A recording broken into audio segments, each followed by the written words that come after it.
Hindi na lang basta inihahalo sa mga ipinapadalang produkto, kundi ikinukubli na umano sa mga haligi at sahig ng mga container van ang mga ilegal na droga, maipuslit lang sa loob ng bansa.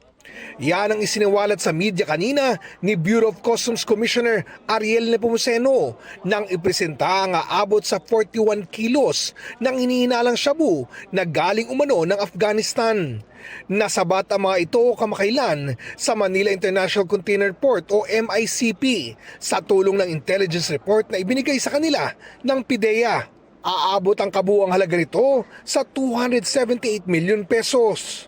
First time nang tinatago doon sa false sidings, false supposed to be yung flooring, pati doon sa likod. Ibig sabihin, nasa loob ng mga bakal na containers, yung mga shabu na 131 packages. Ang deklarasyon nito, marble, galing ng Afghanistan. Ito is Afghan met. It is not the first time na meron tayong nahuli na met from Afghanistan. Sa gitna niyan, kumpiyansa si DILG Secretary John Vic Remulla na mananalo tayo sa gyera kontra droga. The solution to the drug problem is not killing people.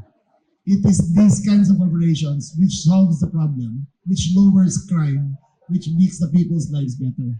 Ayun ang point namin dito.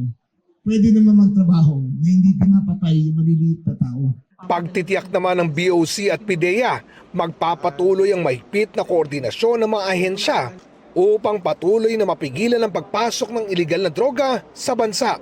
Nagpapahanap ako kung ano pa yung mas makabago pa, na mas madaling makakita ng organic or chemicals o meaning, lalong-lalo ng mga illegal drugs, makikita sa X-ray kagad yun with AI capabilities. Para sa GMA Integrated News, Oscar Oida, nakatutok 24 oras.